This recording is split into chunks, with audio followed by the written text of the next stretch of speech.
Саламатсыздарбы? Сиздер менен түстүү тасма берүүсү жана анын алып баруучусу мен Айжамал. Сиздер үчүн кызыктуу чыгарууну даярдадык. Бизди аягына чейин көрүңүздөр. Жакында Бишкекте Тарт тобу чыгармачыл үй уюштуруп, каалоочулардын бардыгын чакырышты. Биз дагы катышып, кийинки видеодо ал күн кандай өткөнүн көрсөтөбүз. Акыркы күндөрү жакшы жаңылыктар жок болчу, бирок бүгүн эң сонун жакшы жаңылык. Бул жаңылык сүрөтчүлөр үчүн. Бул жерде Тарт креативдик үйү сиздер үчүн жакшынакай жерди ачып бермекчи. Ошондуктан Адилет Каиров бүгүнкү сюжетте айтып бермекчибиз.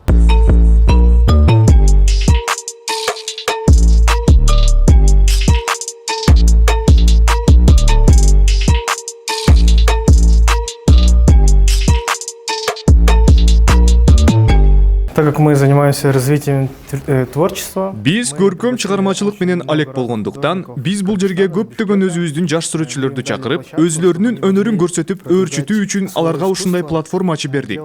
Бул бизге келген жаш сүрөтчүлөрдүн иштери. Бул наклейкаларды аябай таланттуу балдар жасашкан. Карасаңар, абдан кооз жана ар бири ар башка, абдан таланттуу балдар. Ушундай таланттар жөн эле өчүп калбасын деп, биз колубуздан келген жардамды берип жатабыз. Бул үйгө келип сүрөтчүлөр өнөрүн өөрчүтүп жана ошондой эле өзүлөрүнүн иштерин элге көрсөтүп сатууга дагы чыгарса болот. Бизге келген жаш сүрөтчүлөрдүн заявкалары аябай көп болгондуктан, биз 2 точка ачабыз. Эки үйгө тең ушундай стеллаждарды коюп, выставка кылып турабыз. Ар бир илинип турган сүрөттө жаш балдардын аттары жазылуу болот. Жана бул сүрөттөрүн сатыкка чыгарышат. Авторство. Бул жер Тарт креативдик үйүнүн биринчи этажы. Бул жерде жакшынакай жаш сүрөтчүлөр келип, сүрөттөрүн тартып бүткөндөн кийин бул жерге келип жакшынакай тамактарын ичип, эс алса болот.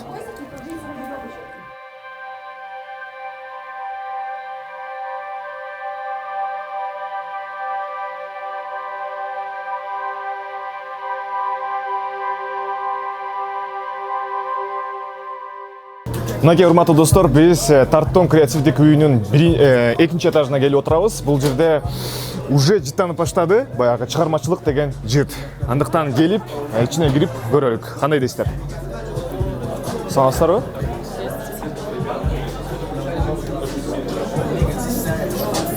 Мынакей Бишкектин чыгармачыл жаштарынын баары ушул жерге чогулуптур. Привет, ребят! Привет! Привет! Давайте пошумим! I got broads in Atlanta, just to lean the family. Credit cards in the scammers, hitting the licks in the van. Legacies, family. Существует для вот этого, чтобы про вас знали. Биздин эң бакшы максатыбыз Кыргызстандагы диджитал арт багытын өнүктүрүү. Эң кубанычтуусу Кыргызстанда IT багыт аябай өнүгүп бара жатат. Ошондуктан көркөм сүрөт өнөрү дагы жаңы багытка чыгыш керек деп чечтик. Башкача айтканда, көркөм сүрөт өнөрүн диджитал арт багытына буруп цифрлаштырдык. Бул багыт азыркы заманга аябай керектүү. Анткени көп маркетинг жана реклама жагына керектелет. Бизде диджитал арт сүрөтчүлөрү бар, бирок алардын көбүнчөсү өзүнчө эле иштеп жүрүшөт, фриланс аркылуу. Ошондуктан биздин оюбузча ушул таланттуу сүрөтчүлөрдүн баарын чогултуп, бир компания түзсөк деген ойдобуз. Как бы так. Тарт креативдик үйүнүн уюштуруучулары бул жерде өздөрүнүн баягы кийимдерин сатат экен. Орусча айтканда мерч деп коет. Бул жерде көрүңүздөрбү, коркпойм деген жазуу. Бул коркпойм деген жазуу эмнени түшүндүрөт? Уюштуруучулардын айтымы боюнча, ар бир сүрөтчү, ар бир чыгармачыл киши өзүнүн чыгармачылыгын көрсөткөнгө коркпош керек. Андыктан сиздер дагы коркпоңуздар.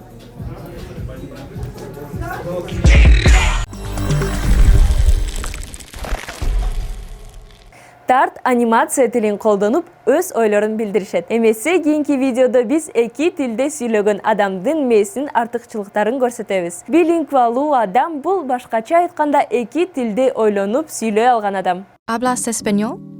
Parlez-vous français? 你会说中文吗?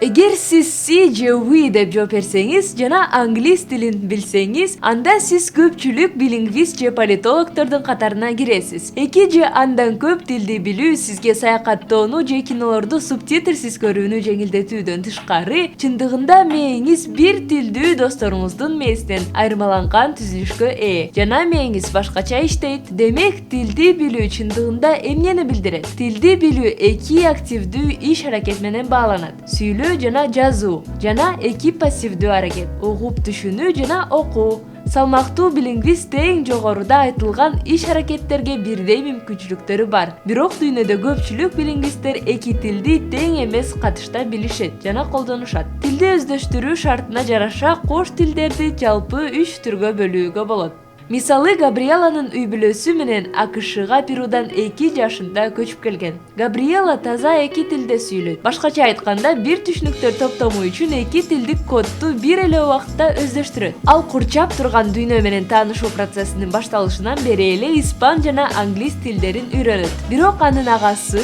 өспүрүм кезинде кош тилдүү болуп чоңоюшу мүмкүн. Анын эсинде 2 түшүнүк топтому бар. Анткени мектепте англис тилин колдонуп, үйдө жана достор менен испан тилинде сүйлөшөт. Габриэланын ата-энесинде кош тилдүүлүктүн суб тилдик түрү болушу мүмкүн. Башкача айтканда, алар чет тилин өз эне тили аркылуу тынымсыз өткөрүшөт. Акценттин же айтылышына карабастан, билингвисттердин бардык түрлөрү жаңы тилди толук өздөштүрө алат. Билбеген адам билингвисттердин түрлөрүнүн ортосундагы айырманы байкай албайт. Бирок мээ-сүрөтүн акыркы жетишкендиктери нейролингвисттерге тил үйрөнүүнүн айрым аспектилери билингвисттерге кандай таасир этерин түшүнүүгө мүмкүнчүлүк берди. Логикалык процесс учурунда мээнин сол жарым шарын көбүрөөк катышып активдешээрин бардыгы билишет. Ал эми оң жарым шары эмоционалдык жана социалдык процесстерге кыйла активдүү. Жаш өткөн сайын адамдардын мээси тил процесстердин 2 түрүн тең камтыйт экен. Ошондой эле жарым шар асимметриясы бара-бара өнүгөт. Бул фактылар илимпоздорду сезимтал мезгилдин гипотезасын алып келген. Бул гипотезага ылайык балдар тилди үйрөнүү процессинде өнүгүп келе жаткан мээсинин пластикасы үчүн тилди жеңилирээк үйрөнүшөт. Чоңдордун көпчүлүгүндө интерхемисфералык ассимиляция байкалат, сол шар көбүрөөк колдонулат. Эгерде бул гипотеза туура болсо, анда бала кезинен эле тил үйрөнүү сизге эмоционалдык жана социалдык кесепеттер жөнүндө бир кыйла түшүнүк берет.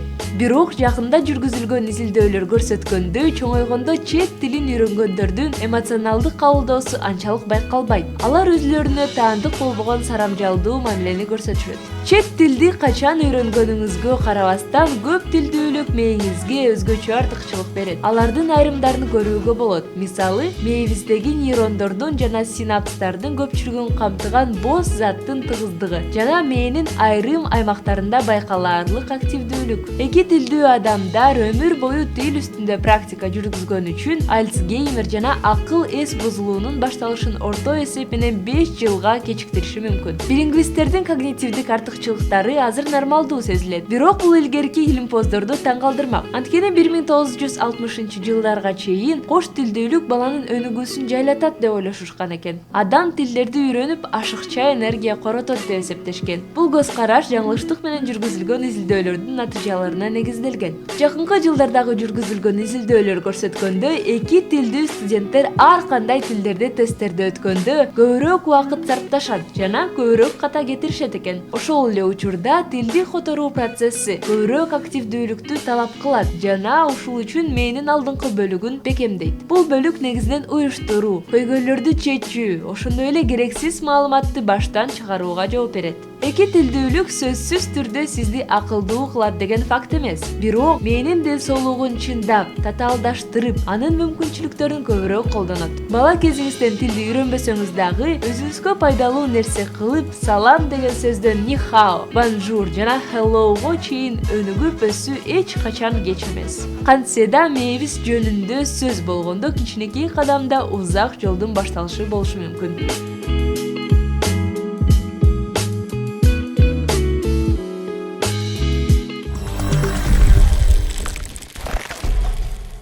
Тил билүү сыяктуу өнөрлөр университетке тапшырууда жардам беришет. Ал эми кийинки видеодо Чынара Темирова Оксфордко кантип тапшырууга болот деген суроого жооп берет.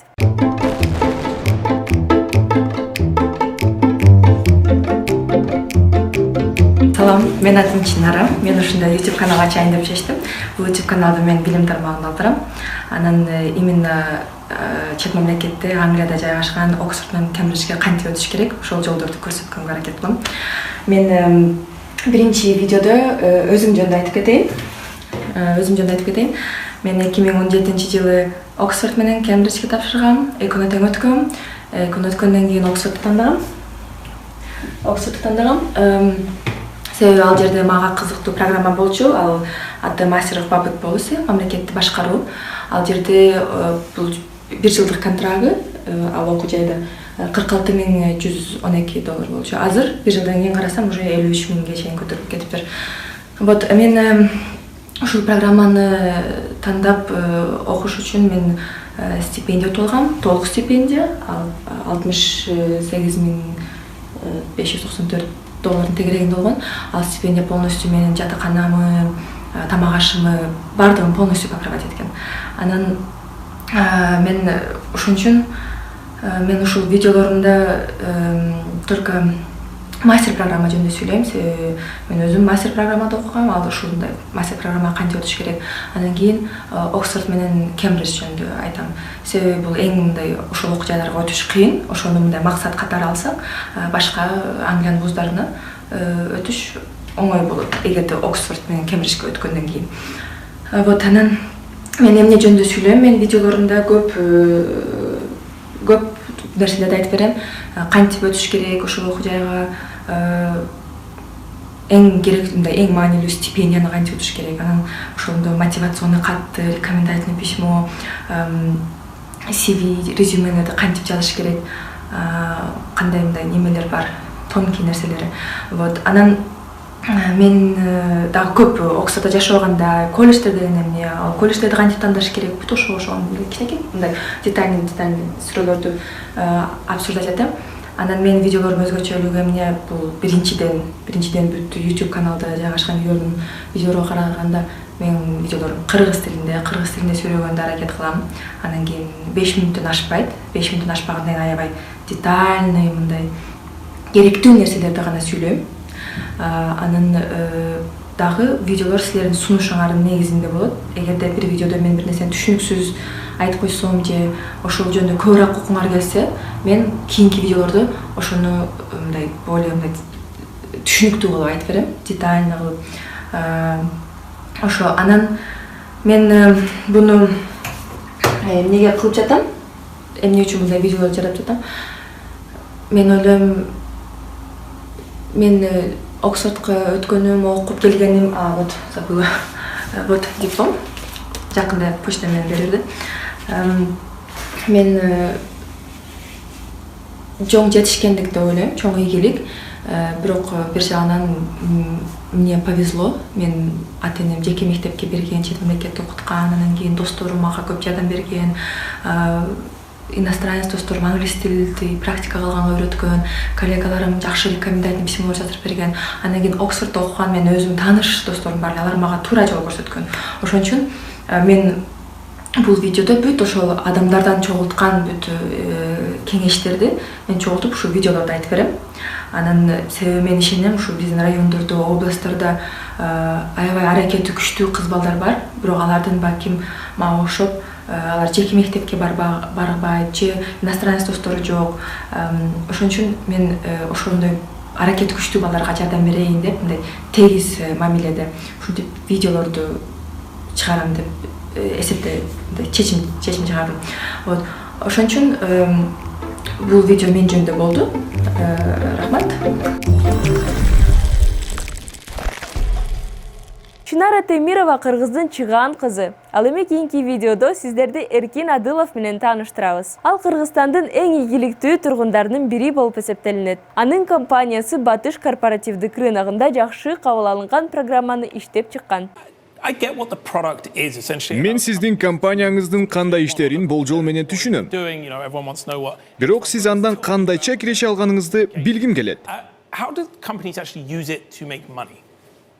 A number of our customers Биздин кардарлар өнөктөштөрү менен баарлашуу, электрондук почта жана видео чалуулар аркылуу сүйлөшүүлөрдү жүргүзүшөт. Кээде кардардын так эмнени каалагандыгын, эмнени саткысы же сатып алгысы келерин түшүнүү өтө кыйын болот. what are they trading, what are they indicating interest to purchase or sell. Биздин программалык камсыздоо бул маалыматтарды сактайт жана аларды дайыма жаңыртып турат. Бул биздин кардарларга ушул маалыматтын бардыгын сактоону жеңилдетет. Кардарыңыздын чындыгында эмнени кааларын түшүнүү ыңгайлуу болуп калат. Saving from data input, but more importantly, you are able to capture 100% of what your customers really want to do with you as a firm. But how do you not run into Жеке жашоону кантип коргойсуз? Иш берүүчү өз кызматкерлеринин реалдуу убакыт режиминде кирүүгө мүмкүнчүлүк алганда бир нерсеси жакпай калса, ушундай окуялар сот процесстерине алып келиши мүмкүн. Туурабы? Obviously, it's a double-edged sword. Ооба, бул курч кылычтын бир түрү. Чындыгында биздин компания коопсуз эмгек шарттарын камсыз кылууга умтулат. Айрыкча биздин убакта сексуалдык кысым көрсөтүү, рекетчилик жана башка биз бул суроону маанилүү деп эсептейбиз. Жумуш чөйрөсүнүн маанилүү бөлүгү болуп калган заманбап санариптик дүйнөнү жакшыраак түшүнүү үчүн коом өнүгүшү керек деп ойлойбуз. Башкача айтканда, ашканада бири-бирибиз жөнүндө жаман сөз айтсак, ага эч ким чыдабайт эле. Бирок биз интернет байланышка бирдей чараларды колдонбойбуз. Talk to us about today's investment. SoftBank компаниясынын сизге кылган $100 миллион салымы жөнүндө сүйлөшөлү. Бул көп акча. Алар менен эмне кыласыз? $100 million is a lot of money. What are you going to do with it? Yeah, I was just Ооба, joking about мен it, saying жакында it's- ушул темага тамашалап, бул менин компаниянын негиздөөчүсү катары жеке сыйлыгым деп айткам. Чындыгында, биздин компания абдан көп киреше алып келет жана биз бул акчаны ысырап кылбайбыз. Биз акчаны кылдаттык менен инвестициялайбыз. Эки негизги нерсеге, кардарларга жана биздин продуктка. Биз өзүбүздүн өркүндөшүүбүздү каалайбыз. Ошондой эле эл аралык компаниялар тарабынан бизге чоң суроо талап бар. Башкача айтканда, тил тоскоолунан улам көйгөйлөр пайда болушу мүмкүн. customer service. Бардык нюанстарды түшүнүшүбүз керек. But as you say, you are profitable. You have been for some time. Сиз айткандай, сиз кирешелүү компаниясыз. Бир нече жылдан бери рынокто жүрөсүз. Эмнеге SoftBank сыяктуу компаниясынан акча алдыңыз? Like taking flying lessons from Icarus. I think it's just getting mixed up in Бул жөн гана сменин таасири окшойт. Жаман жаңылык жакшы кабарга караганда тезирээк жүрөт. Биздин компаниянын рыногу 120 миллиардга жеткенде баары башкача сүйлөшөт деп үмүттөнөбүз. Бирок жаман кабар адамдарга биринчи кезекте жетет. But end of the day, bad news always. Биз SoftBank'ты изилдегенде биринчи кезекте аны кардар катары кабыл алганбыз. Биздин компаниянын максаты бардык байланыш каналдарын уюштуруу жана кардарлар үчүн аны ыңгайлуу кылуу. Биз муну бүткүл планета боюнча жасагыбыз келет. Making all of the communications and internal data useful to our customers, and we want to do that across the planet. You cannot really Анча-мынча бюджет менен жасоого болбойт. Биздин максатка ишенген күчтүү өнөктөштөрүбүз болушу керек. Бизге SoftBank ушундайча жардам берди. helps us a lot. You said briefly. Сиз 5 жылдан кийин компанияңыздын баасы $20 миллион жетет деп айткансыз. Бул үчүн рынокто кандай шарттар болушу керек? The ones that we're But a seeing lot of red today. on the screen today. Right, a It's lot not of red on ideal. the screen today would have been a disaster to IPO. Азыркыдай эмес. Дагы 5 жыл рынокто болобуз деп жана компанияга суроо талап чоң болот деп ишенебиз. Company that is profitable, company that has a global Бизде чоң киреше, көптөгөн кардарлар жана ар кандай кызматтар бар. Биз абдан тез өсөбүз. and obviously growing very fast.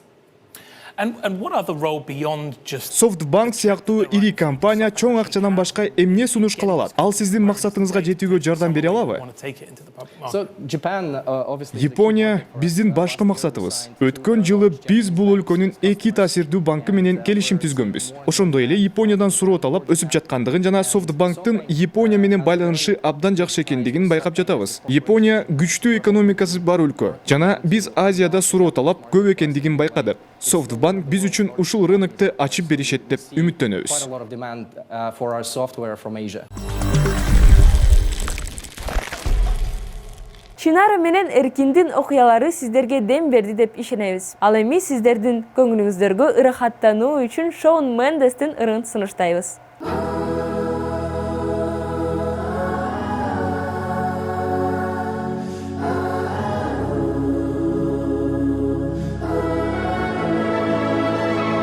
I wonder if I'm being real. Do I speak my truth or do I filter how I feel? I wonder, wouldn't it be nice to live inside a world that isn't black and white? I wonder what it's like to be my friends. Hope that they don't think I'll forget about them. I wonder, I wonder. I've been close my eyes, the only thing that's on my mind, been dreaming that you feel it too. I wonder what it's like to be loved by you. Yeah, I wonder what it's like. I wonder what it's like to be loved by you. I wonder why I'm so afraid of saying something wrong I never said I was a saint. I wonder when I cry into my hands, I'm conditioned to feel like it makes me less of a man. And I wonder if someday you'll be by my side and tell me that the world will end up alright. I wonder right before I close my eyes, the only thing that's on my mind, been dreaming that you feel it too. I wonder what it's like to be loved by you. Yeah, I wonder what it's like. I wonder what it's like to be loved by you.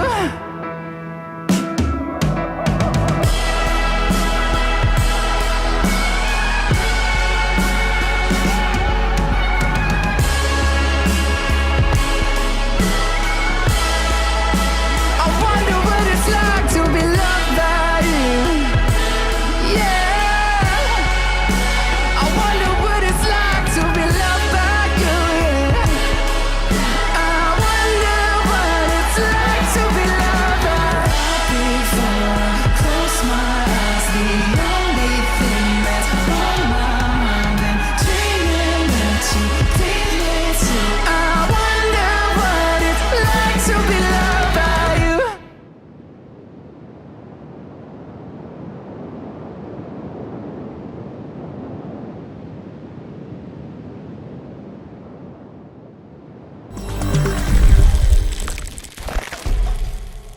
Ушинтип биздин берүүбүз аягына келди. Сиздер менен мен Айжамал болдум. Түстүү тасманы калтырбай көрүңүздөр. Ал эми биз сиздер үчүн контентибизди жакшыртканга ар дайым аракет кылабыз.